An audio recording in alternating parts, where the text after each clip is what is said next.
साथियों, अस्सलाम वालेकुम। मैं सैयद आरिफ वक़फ़ सेवा मंच से। मेरा मोबाइल नंबर है 9920080022। संडे है, चलिए बात करते हैं। उससे पहले मैं कुछ आप लोगों से एक पर्सनल बात करना चाहता था। जो ये दीवार का सुराख है जो ये दीवार का सुराख है, ये साजिश का हिस्सा है। जो ये दीवार का सुराख है, ये साजिश का हिस्सा है, मगर हम इसको अपने घर का रोशनदान कहते हैं। तुम्हारी हरकतें समझ में आती है, मैं जिसे कह रहा हूँ वो समझ रहा है। साथ चलना है तो कलम उठा मेरी तरह। साथ चलना है तो कलम उठा मेरी तरह। मुझसे बुज़दिलों की हिमायत नहीं होने वाली। कलम उठाना पड़ेगा शोलापुर वालों, आपको ऐसा कलम उठाना पड़ेगा। अगर आप चाहते हैं कि सैयद आरिफ आपके साथ में आपके लिए लड़ाई लड़े, तो आपको एक कलम उठाना ज़रूरी है, लाजमी है। चेयरमैन साहब, विद ड्यू रिस्पेक्ट, 17 को आपकी बोर्ड मीटिंग है, तो ज़्यादा बात करना मुनासिब नहीं समझ रहा हूँ मैं, लेकिन फिर भी थोड़ा सा मैं आपको, जो मैंने एक्सपेक्टेशंस किए थे आपसे, मैंने गुजारिश की थी कि मुस्लिम समाज आपकी तरफ बहुत उम्मीदों से देख रहा है, क्योंकि काफ़ी दिनों के बाद, अरसे के बाद में एक अच्छा चेयरमैन आया है, एडुकेटेड है, क्वालिफाइड है, अल्हम्दुलिल्लाह, दामन साफ़ है और मुझे भी नाज है। तो मैं एक्सपेक्ट ही कर रहा था। एक तो 3 इश्यूज़ थे आपके साथ में हमारे। अपॉइंटमेंट ऑफ सीईओ, जो सीईओ के बारे में हमने आपसे कहा था, ठीक है। बाद में हमने आपसे उम्मीद रखी थी संगीन मस्जिद की, जिसकी 276 एकड़ ज़मीन है, ओके। तीसरा था चिराग अली कब्रिस्तान। थोड़ा सा मैं आपको ये अपने सीईओ साहब है ना, अनिस शेख साहब, उनके बारे में बताऊंगा कि एक बीच में एक न्यूज़पेपर में एक न्यूज़ आई थी, चेयरमैन सर, 50,000 घूस लेते वक़्फ़ का निर्णय हित में करवाने का दिया था झांसा। ये देखिए सर, ये इधर एक ना न्यूज़ आई थी, ये जनाब का फ़ोटो भी इधर था, हिंदी में छपा था, ये कुछ सिटी रिपोर्टर ने दिया था। उसका नाम था शेख फैसल मोहम्मद इकबाल। ये देखिए इधर, ये बंदा नहीं, ये जो शख्स है, मुझे ऐसा लगता है कि ये डेफिनेटली ये जो कह रहा है सच कह रहा है। और क्यों कह रहा है? क्योंकि मैं दूसरे आपको एक और चीज़ दिखाना चाहूँगा। आपके जो सीईओ साहब है ना, ये देखिए आप इधर बैठे, ये जो है ना, ये सीईओ साहब है, ये सीईओ साहब बैठे हुए हैं, ये फैसल बैठा हुआ है। ये सीईओ साहब है, ये फैसल बैठा हुआ है, ठीक है सर। ये देखिए, ये फैसल उनको बुके दे रहा है, ठीक है, और ये सीईओ साहब है, और ये फैसल उनको बुके दे रहा है। They are accepting the bouquet from the Faisal. अब जो आदमी बुके ले रहा है, ठीक है, अगर गैदरिंग में मुलाकात होती है तो हम समझ सकते थे कि चलो ठीक है भाई, कोइंसिडेंटली मुलाकात हो गई है, तो दिस कैन बी इग्नोर्ड। लेकिन अगर आप बुके एक्सेप्ट कर रहे हो, उनके घर में बैठ के सलाह मशुरा कर रहे हो, तो अब हम इससे क्या समझे? चेयरमैन सर, खौफ खुदा से, नफ़रत गुनाह से, और मोहब्बत मुस्तफ़ा सल्लल्लाहु ताला अलैहि वसल्लम से होनी चाहिए। बाकी तो चेहरे के ऊपर दाढ़ी, चेहरा भी है ना, फोटो में उसका काला दिख रहा है सर। उसे ना एटिकेट है, न मैनर्स है, न तहजीब है, न तमीज़ है, न डिसिप्लिन है। बहुत ओपनली बोल रहा हूँ मैं। एक तो कज़िन को लगा दिया, वो मैंने आपको बताया था, डॉटर को लगा दिया, बता दिया था, बाद में उसके अपने दामाद को लगा दिया, बता दिया था। ये जब से सीईओ बना है ना, तब से इसके बैंक बुक और कैश बुक जो है ना अपनी वक़्फ़ बोर्ड की, एक बार आप चेक कर लीजिएगा।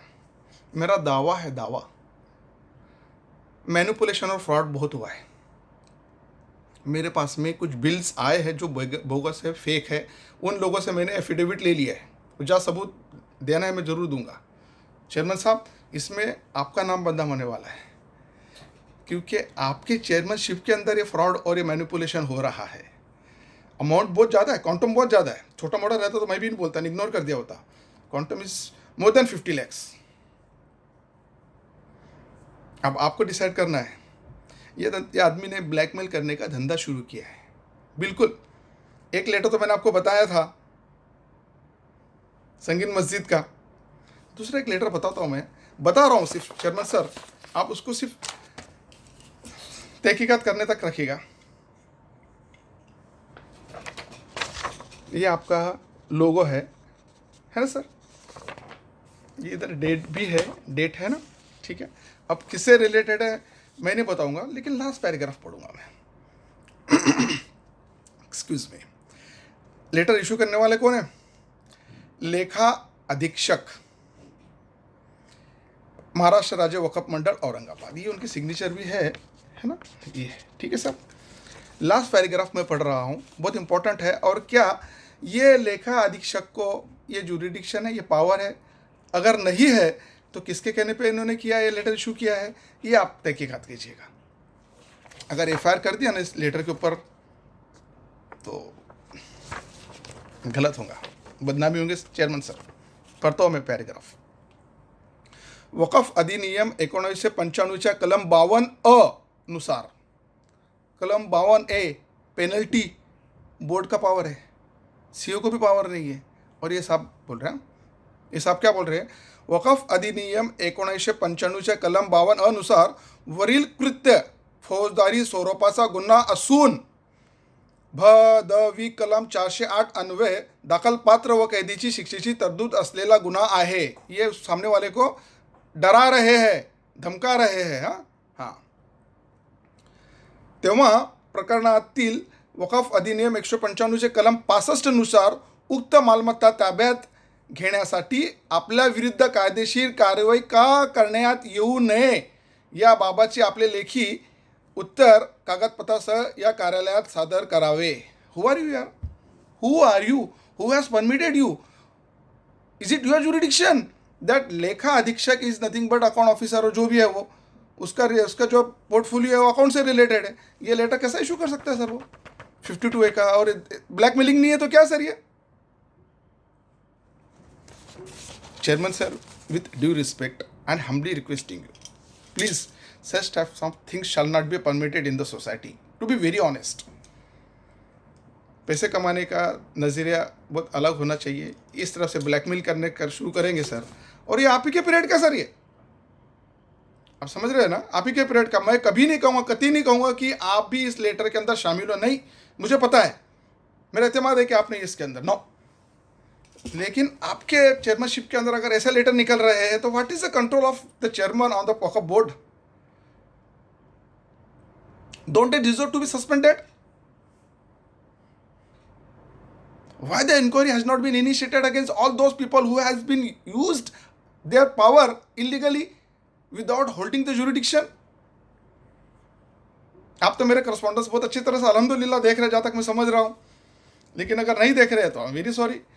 लेकिन ये सीओ के बारे में तो डिसीजन तो लेना ही पड़ेगा। अगर नहीं लिया तो आपको पता है कि भाई लीगल दरवाजे तो हमने खटखटा दिए है। साथियों, मैं फिर कह रहा हूँ, सीओ ने अगर कोई भी ऑर्डर दिया है, कोई भी लेटर इशू किया है without the prior permission of the Waqf board, वो लेटर में संदर्भ वक्फ बोर्ड के रिजोल्यूशन का, वक्फ बोर्ड के कंफर्मेशन का डेट, रिजोल्यूशन नंबर आना चाहिए। अदरवाइज वो लेटर नल एंड वाइड है एज पर द लॉ। ये आदमी का अपॉइंटमेंट ही गलत है सेक्शन 23 के तहत। चेयरमैन सर, मैं आपको बता देता हूँ, किसी ने मुझसे इसके बारे में आर्गूमेंट किया था। वो वक्फ रूल्स लेकर आ रहे थे मेरे पास में, Waqf rules, those rules where belongs to the Waqf act 1995। Yes, I do accept it, I do agree with that those rules. लेकिन 1995 के बाद में 2013 में एक अमेंडमेंट आया, नवंबर 13 से एप्लीकेबल हुआ, तो सेक्शन 23 के अंदर भी अमेंडमेंट आया। अगर 23 का अमेंडमेंट आया तो पहले वाला जो 95 का 23 था वो निकल गया, और जो अमेंडेड एक्ट आया है, सेक्शन आया है, वो उसके जगह पे रिप्लेस हुआ। तो पहले वाला जब एक्ट ही अगर नहीं रहा तो उसके साथ में उससे रिलेटेड रूल्स कैसा रहेगा sir? No, absolutely not acceptable. तो please I humble request to once again, 17 तारीख की बोर्ड मीटिंग है, आप गुजारिश करता हूँ आपसे कि आप इशू को ज़रा एक बार लेंगे ज़रूर मैटर में।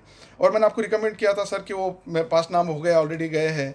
अगर आपको उसमें भी कुछ भी मतलब की इन्फॉर्मेशन चाहिए सोसाइटी के लिए, कौम के लिए, सैयद आरिफ अवेलेबल है। दोस्तों, अभी इसके बाद में हम एक बात करेंगे कि ये चिराग अली कब्रिस्तान शोलापुर। चेयरमैन सर, आपने तो हेयरिंग कर चुके हैं, आपने मतलब बोर्ड ने चिराग अली कब्रिस्तान की। अभी now the matter is on order, मेरे ख्याल से file has been close for order if I am not mistaken. ठीक है सर, तो थोड़ी सी मतलब कि बात करना चाहूँगा ये मुतवल्ली के बारे में, मुतवल्ली ऑफ कब्रिस्तान, चिराग अली कब्रिस्तान, उनके बारे में। ईमानदार बनो, मालदार तो फिरौन भी था। चिराग अली कब्रिस्तान के जितने भी मुतवल्ली है चेयरमैन सर, उनकी चेयरमैनशिप एक बार असेस कर लीजिए आप अपने फाइल के अंदर। इनकी ट्रस्टीशिप को भी चैलेंज किया गया था बिकॉज कि their change report has not been accepted by the charity commissioner. Please आपके पास में अगर फाइल है तो आप देख लीजिएगा। अगर वाकई में मैं कह रहा हूँ सच है और इनकी ट्रस्टीशिप ही अगर सपोज कि एक्सेप्टेबल नहीं थी, एक्सेप्ट नहीं हुई थी, तो उनके जितने भी एक्ट है वो एक्ट कानूनन क्या मुझे अप्लीकेबल है वक़फ़ को, वक़फ़ ट्रस्ट को? नहीं। आप ज़रा प्लीज़ उस चीज़ को भी, उस एस्पेक्ट को एक बार ज़रा देख लीजिएगा बिफोर डिलीवरिंग एन ऑर्डर। ठीक है सर। दूसरा, जब गुनाह का ख्याल आए, जब गुनाह का ख्याल आए तो 3 बातें याद रखना। शोलापुर वालों, मैं आप लोगों से कहना चाह रहा हूँ कि जब भी ये मुतवल्लियों को बताओ, जब गुनाह का ख्याल आए 3 बातें याद रखना। अल्लाह देख रहा है, फरिश्ते लिख रहे हैं और मौत बरहक है। अल्लाह अकबर। इन मुतवल्लियों ने इतना सब गड़बड़ करके रखा है चेयरमैन सर कि मैं आपको यकीन नहीं दिला सकता। थोड़ा सा बात करूँगा, थोड़ी सी बात करूँगा सर मैं। ये जो चिराग अली कब्रिस्तान है ना, शोलापुर वालों, no please concentrate on this issue. Sholapur के अंदर चिराग अली कब्रिस्तान की जगह ली गई थी 1881-82 में, 2 डिफरेंट अलग अलग एग्रीमेंट के तहत। पहला जो मतलब प्लॉट लिया गया था वो प्लॉट था सर्वे number 99, survey number 99 and city survey number 9694। मैं फिर कह रहा हूं, देखिए, सर्वे number 99 and city survey number 9694, ये पहला प्लॉट लिया गया था। दूसरा था सिटी सर्वे नंबर 9693। तो 9693 42 एकर्स का है, जिसके ऊपर आज की तारीख में मुतवल्ली लोगों ने वो जो फैक्ट्रीज वगैरह 350-400 डाली है वो, ठीक है, उसको जरा हम साइड में रख देते हैं अभी। चेयरमैन सर, इस इशू को भी आप जब ऑर्डर डिलीवर करेंगे तब जरा प्लीज़ ध्यान में रख लीजिएगा। मुझे लगता है थोड़ा बहुत लिटिल बिट कन्फ्यूजन आपको भी होगा शायद। तो now there are 2 plots those are belongs to Chirag Ali कब्रिस्तान शोलापुर। तो पहला प्लॉट है 9693, उसमें हमको कोई कन्फ्यूजन नहीं, उसको साइड में रख देते हैं हम। ठीक है, now come to the another point. Survey number 99 and city survey number 9694 जो एक ही प्लॉट है वो है टोटल 5 एकड़ का। ठीक है सर। और दूसरा एक प्लॉट है उसको एडजॉइनिंग है, उसका नंबर है फाइनल प्लॉट नंबर 99। ठीक है, ये 3 एकड़ का प्लॉट है। चेयरमैन सर, इन मुतवल्लियों ने क्या किया है कि फाइनल प्लॉट 99 के ऊपर चिराग रेसिडेंसी बनाया। 3 एकड़ जो वक़फ़ से रिलेटेड नहीं है, चिराग अली कब्रिस्तान की जागीर नहीं है, जिसकी थी या जिसकी है, उनके साथ में मिलकर इन्होंने साठगांठ किया।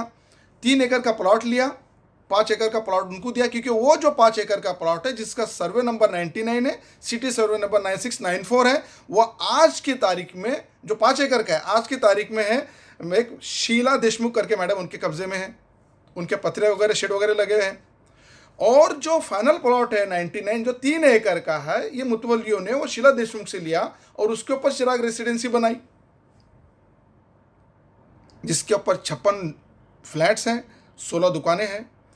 और ये गवर्नमेंट जोन का, गवर्नमेंट का प्लॉट है, येलो जोन का। अब ये लोगों ने क्या साठगांठ की और उन्होंने गवर्नमेंट प्लॉट इनको क्यों दिया, कैसा करा के दिया, या बाद में देखेंगे हम। अब हम बात करेंगे कि हमारी वक़फ़ की प्रॉपर्टी क्या है और ये लोगों ने क्या हरकतें हमारे प्लॉट के साथ में की है। साथियों, अब मैंने आपको तो बता दिया कि भाई ये प्लॉट हमारे है ना। और अच्छा, मैं नहीं कह रहा अभी, चलो मैं आपको बता देता हूँ। ये सिटी अपना शोलापुर कब्रिस्तान, शोलापुर कॉरपोरेशन का एक रिजोल्यूशन बताया था मैंने आपको, याद है आपको, 2015 का। इसके अंदर भी उन्होंने लिखा था, लास्ट पैराग्राफ पढ़ रहा हूँ मैं, नगर रचना अधिनियम 1966चे कलम 37 नुसार मंजूर विकास योजनेमध्ये फेरबदल करून सिटी सर्वे नंबर 99 व सिटी सर्वे नंबर 9693 या संपूर्ण चिरागली काप्रस्थानच्या जागेवरील, ठीक है, area has been totally defined and specified, correct. City survey number 99, जो आपको मैंने सर्वे नंबर बोला 99, ठीक है सर। एंड दूसरा था सिटी सर्वे नंबर 9693, जो मैंने आपसे कहा सर, ठीक है, ये कारपोरेशन का रिजोल्यूशन है, ओके। इस पर उन्होंने कब्रस्तान ही रहेगा ऐसा करके रिजोल्यूशन पास किया था और एक लेटर भी इंटीमेट किया था 14 अक्टूबर 2015 को जनाब रियाज इब्राहिम हुंडेकरी साहब को। ये लेटर था, इसके अंदर भी वो लेटर स्पेसिफिकली दिया गया था, एरिया भी स्पेसिफाई कर दिया गया था। सिमिलरली हमारे यहाँ से भी कुछ वक्फ बोर्ड से भी कुछ लेटर्स निकले थे सर, जैसे कि 2015 के अंदर एक लेटर है सैयद एजाज हुसैन, जो उस टाइप के सीईओ थे, उनका लेटर है 2 जुलाई 2015 का। उसके अंदर भी उन्होंने स्पेसिफाई किया दिया है की वक्फ सदरील वक्फ संस्थेच्या संबंधित वक्फ मिळकत सिटी सर्वे नंबर 9693 व सर्वे नंबर 99 रविवार पेठ। सर इधर ये नंबर देख लीजिए, इसका जवाब क्रमांक है 3225/2015। यहाँ पर भी वेरी स्पेसिफाइड कर दिया है सर, ठीक है सर। उसके बाद में भी एक लेटर निकला था सिटी, इसका अपना आप ही का वक्फ बोर्ड का लेटर है, इसका जावा क्रमांक है 2391/2017 का लेटर है, सीओ साहब के सिग्नेचर है इधर। इसमें भी उन्होंने लास्ट पॅरेग्राफ में कहा है, तरी आपण संदर्भीय शासन निर्णयानुसार सोलापूर येथील भूखंड क्रमांक 99 व भूमापन क्रमांक 9693 या दोन्ही मिळकती अधिकार अभिलेखात वक्फ संस्था चिरागली काप्रस्थानची नोंद घ्यावी, ठीक है सर। ये सब करस्पॉन्डेंस हो रहे हैं, ठीक है सर। देयर आफ्टर एक 2015 का जो रिजोल्यूशन कॉर्पोरेशन का 2016 के अंदर 22 जून 2016 के अंदर एक डिक्लेरेशन आया है, न्यूज़पेपर में आया है, शोलापुर के अंदर, लोकमत में है और दिव्य मराठी में है, मराठी में भी इंग्लिश में भी है। शोलापुर वालों, आपके वहाँ पर काफ़ी रहनुमा लोग भी हैं, मैंने देखा, मैं सबकी इज्जत करता हूँ, काफ़ी मालदार लोग हैं, वो लोगों ने तो देखा ही होंगे, कॉर्पोरेशन का डिक्लेरेशन है, इसमें तो उन्होंने बहुत स्पेसिफिक कह दिया है कि there is no such reservation on this particular plot. Chairman sir, आपके सामने मुझे समझ में आ रहा है कि आपके सामने कुछ दिक्कतें होंगी, क्योंकि मुझे मालूम है ये मुतवल्लियों ने क्या खेल किया है। ये जो एनओसीज निकली थी ना, इसके अंदर इन्होंने ब्लंडर किया, ब्लंडर। ये देख लीजिएगा, सब्जेक्ट में लिखा है फाइनल प्लॉट नंबर 99। अभी आपको मैंने बताया था कि फाइनल प्लॉट नंबर 99 जो है वो तो गवर्नमेंट का प्लॉट है। ये देखिए सर, ये एनओसी थी 2010 की, जिसके अंदर इन्होंने 14, 15, 16 नंबर का पॉइंट मैनिपुलेट किया था ना। सब्जेक्ट में इन्होंने फाइनल प्लॉट नंबर लिखा है because trustee must have applied in their application and stated that the final plot number 99 should be redeveloped. So accordingly the NOC must have been issued. Please check that records. तो हमने गलती की, वक्फ board ने गलती की while issuing the NOC, ठीक है। और वो फाइनल प्लॉट जो हमारा था ही नहीं, ना ही है, उसके भी बारे में हम कह रहे हैं कि डेवलप करो, वहाँ पे चिराग रेसिडेंसी बना सकते हैं। जो हमारा है नहीं तो हम कैसा उसको देंगे। उसी के बाद में दूसरा 2 जनवरी 2010 का एनओसी, तो उसके अंदर भी वही लिखा जा रहा है फाइनल प्लॉट 99। आप देख लीजिएगा सर प्लीज़, ये आपको बहुत मदद करेगा जब आप जजमेंट करोगे, क्योंकि जो प्लॉट हमारा है ही नहीं उसके बारे में हम डिसाइड कैसे कर सकते हैं, है ना। ये देख लीजिएगा, ये दूसरा भी 2012 के अंदर भी जो एनओसी निकली उसके अंदर भी फाइनल प्लॉट 99। तो बोर्ड के सामने जो इशू आ रहा था, बस बोर्ड वही देख रहा था, फाइल तो देख ही नहीं रहा था। मेरा आपसे हम्बल रिक्वेस्ट है कि जरा फाइल को भी जरा गो थ्रू कर लिया करिएगा, ठीक है। ये एक शोलापुर महानगर पालिका का लेटर था जो कमिश्नर साहब ने साइन किया था। मैंने आपको बताया था कि ये लोगों ने 9393 के बारे में परमिशन मांगी थी, बेवकूफ़ बना रहे थे कॉर्पोरेशन को, तो वहाँ ये लोग पकड़े गए। तो कमिश्नर साहब ने जो लिखा था वो लास्ट पैराग्राफ वो पढ़ के बता रहा हूँ मैं सर आपको। स्थळ पाहणी अहवाल उपरोक्त संदर्भीय अर्जावरील माननीयांनी बांधकाम परवानगी वस्तुस्थिती दर्शक साईट इन्स्पेक्शनसह सादर करावी असे आदेश दिले आहेत। त्यानुसार समक्षतेत जागा पाहणी केली असता TP क्रमांक 1 फायनल प्लॉट क्रमांक 9693 या जागेमध्ये कम्युनिटी हॉल व चॅरिटेबल हॉस्पिटल चिरागली कब्रस्तानसाठी आरक्षित असलेल्या जागेवर आयशा मस्जिद गार्डन ओपन स्पेस चिरागली कब्रस्तान ट्रस्टसाठी आरक्षित असलेल्या जागेवर विना परवाना बगीचाचे काम पूर्ण झाल्याचे दिसून येते. प्रकरणी वरील प्रमाणे माहिती असून माननीयांची माहिती स्तव. कमिश्नर साहब ने जो उस पर कमेंट लिखा ना, ये कमेंट मैं पढ़ के दिखा रहा हूँ सर. ये लिखा था, विकास शुल्क चुकीचे प्राप्त घेतले असल्याने ते परत करावे. MRTP ॲक्टमधील तरतुदींप्रमाणे कार्यवाही करवावी. क्योंकि ये जो प्लॉट्स बारे में जो ये बता रहे थे ये सब गलत है, इसके ऊपर कोई रिजर्वेशन हो नहीं सकता था. क्योंकि मैं जान रहा हूँ ये जो हमारा प्लॉट है, कौन सा प्लॉट है, city survey number 9694 and 9693 belongs to Waqf. अगर कोई प्रॉपर्टी वक़फ़ की है उसके ऊपर कोई भी रिजर्वेशन कॉरपोरेशन कभी कर ही नहीं सकता था, इसलिए कमिश्नर साहब ने वो लिख दिया. शोलापुर वाला आप समझो ज़रा बात को. आपने अभी चिराग रेसिडेंसी के अंदर प्रॉपर्टी ली होंगी. अब अगर सपोज प्रॉपर्टी ली है, चेयरमैन सर मैं आपको बता रहा हूँ, इन मुतवल्लियों ने अगर वो डेवलपमेंट करने के बाद में प्रॉपर्टी बेची होंगी, तो अगर इंडिविजुअली नाम से बेची होती तो मुझे उसमें कोई ऑब्जेक्शन नहीं है. लेकिन अगर चिरागली कब्रस्तान जो हमारे पास में रजिस्टर्ड है, वक़फ़ इंस्टीट्यूशन है, उसका पैसा लगा के उन्होंने अगर सपोज के डेवलप किया, जो परमिशन ली थी उन्होंने बेचा था, उसका सेल कंसिडरेशन आया, कैश का एलिमेंट तो छोड़ दीजिएगा, वो बात की बात है. तो जो प्रॉपर्टी हमारी वक़फ़ की थी ही नहीं, उसको डेवलप करने का परमिशन लिया जा रहा था गलती से, बेवकूफ़ बनाकर बोर्ड को बेचा जा रहा था. सेल एग्रीमेंट में भी चिरागली कब्रस्तान ट्रस्टी करके साइन किया जा रहा है, ट्रस्ट बेच रही है, तो लेने वाला भी बेवकूफ़ बन रहा है, बेचने वाले तो ऑलरेडी बना रहे हैं, और वक़फ़ बोर्ड को मिसगाइड किया जा रहा है. सर ये सारी एस्पेक्ट को आपको देखना बहुत ज़रूरी है, बहुत लाजमी है सर.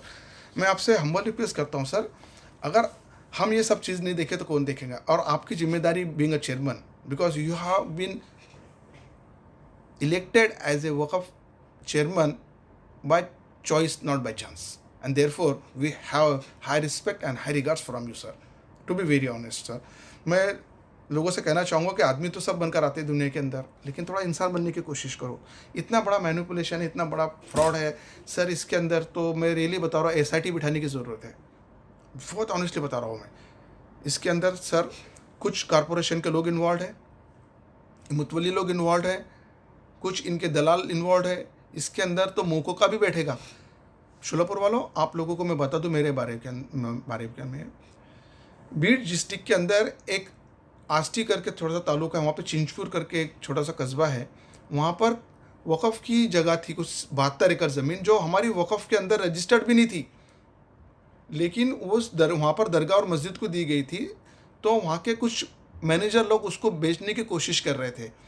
और कोरोना का जब लॉकडाउन चल रहा था, उस पीरियड में मुझे पता चला, मेरे एक अजीज़ दोस्त है, NCP के यूथ के महाराष्ट्र के प्रेसिडेंट जनाब महबूब शेख साहब, मेरे काफ़ी क्लोज फ्रेंड है.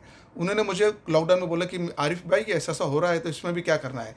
मैंने उनसे कहा कि लॉकडाउन चल रहा है, मुझे आप सिर्फ नासिक से मुंबई आने का पास बना दीजिए, क्योंकि उस वक्त जब तक ये पास नहीं मिलती थी आप ट्रैवल नहीं कर सकते थे. मुझे पास बना दीजिए, मैं लेटर बना कर आता हूँ.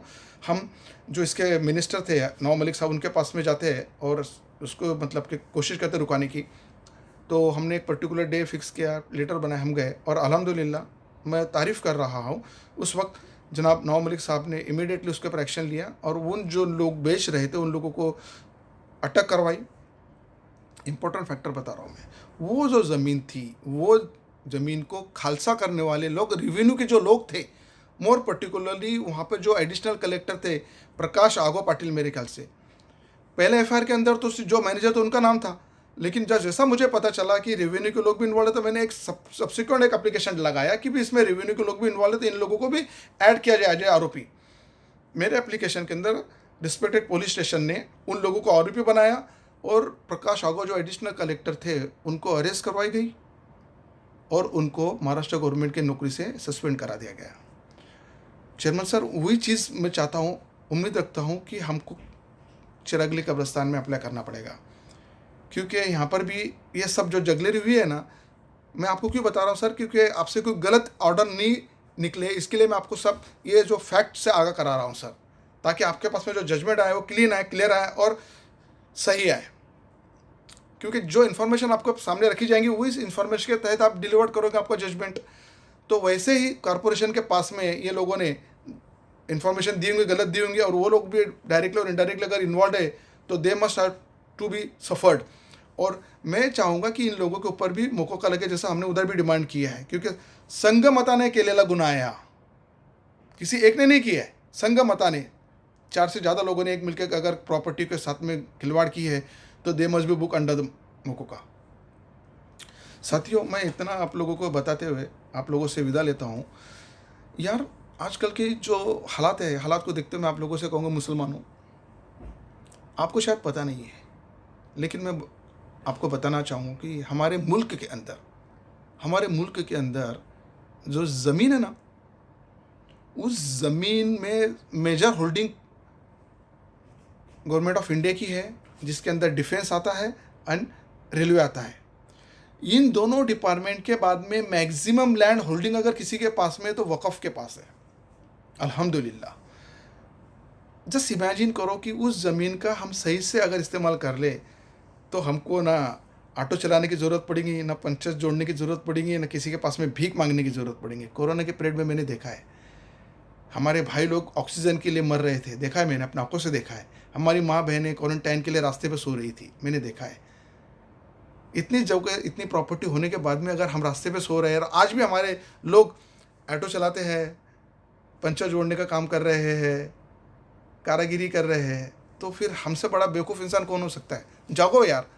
मैं तो देखिए, शोलापुर वालों में आपको बड़ी ईमानदारी से कहना चाह रहा हूँ, हक लिल्लाह, अल्लाह का हुआ है, ये जगह कोल्हापुर की, जो शोलापुर की ज़मीन है, तुम लोगों के लिए, तुम्हारे लिए है। हमारा क्या, हम क्या ना आना चाहेंगे ना आ सकते हैं। ये तुम्हारी थी, तुम्हारी है, तुम्हारी रहेंगी। थोड़ा सा तुमको उठना है, तुमको जागरूक होना है। मैंने इसके पहले भी आप लोगों से गुजारिश किया था कि एक तहरीक चलाओ, पेन चलाना शुरू करो, इन लोगों के बारे में इंक्वायरी मांगो, इन लोगों के सामने थोड़ा सा बात करो डिपार्टमेंट से कि भाई ये क्या हो रहा था, क्या नहीं हो रहा था। जाते जाते आप लोगों से एक बात करूंगा, मैं आईना हूँ, दिखाऊंगा दाग चेहरे के। मैं आईना हूँ, दिखाऊंगा दाग चेहरे के, जिसको बुरा लगता है वो सामने से हट जाए। जंगलात वाघाशी आणि वकफमध्ये आरिफशी वैर नाही घ्यायचं, आलं का लक्षात? 2 to 5 तुझे लोक माझ्याकडे आले होते रे, मला भेटले तुझे लोक, पण तू असं मूर्खपणा करू नकोस. तुला मी या आधी सांगितलं होतं की माझ्याकडे असे मेसेज वगैरे पाठवून मला काहीच होणार नाही. मी कधीही घाबरत नाही. Syed Arif is not available for sale. झुकेगा सिवाय अल्लाह के किसी के सामने नहीं. इंशाअल्लाह ताला, अल्लाह ताला ऐसा वक्त ना लाए मुझ पर कि मैं किसी और के सामने झुकूँ. झुकूँगा नहीं, डरूंगा नहीं, सुबह अल्लाह के किसी के सामने नहीं झुकूंगा. छोटू, 2 to 5, keep in mind, this is the चेतावनी फॉर यू. दोस्तों, इतना बोल के मैं आप लोगों से विदा लेता हूँ. मैं आपसे गुजारिश करता हूँ कि आप अपनी फैमिली का ख्याल रखें. आप अपने लिए दुआ करें, अपनी फैमिली वालों के लिए दुआ करें, दुआ में मुझे भी याद रखें. फ़ी अमानिल्लाह. Do take care of yourself.